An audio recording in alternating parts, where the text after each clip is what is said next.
संत ज्ञानेश्वर महाराजांचा पालखी सोहळा हा आज खंडोबा देवाच्या जेजुरी नगरीत पोहोचणार आहे।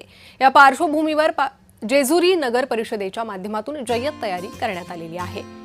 माऊलींची पालखी आज जेजुरी नगरीत पोहोचेल, त्या पार्श्वभूमीवर जय्यत तयारी करण्यात आलेली आहे। जेजुरी नगर परिषद सज्ज आहे।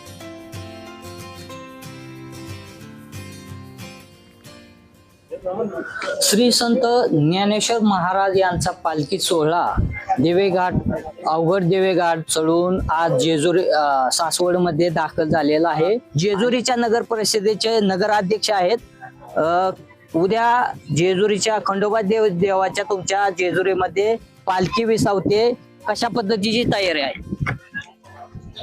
जय मल्हार।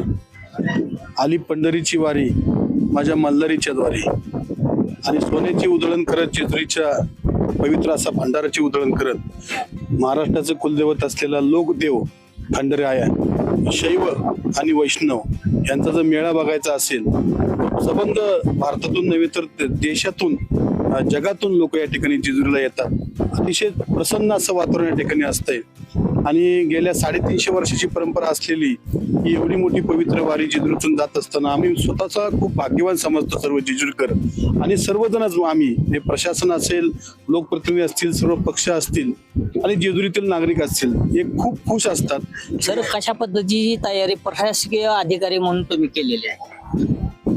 जेजुरीचा जो पालखी तळ आहे तो आपला जवळपास 8.5-9 एकरचा आहे।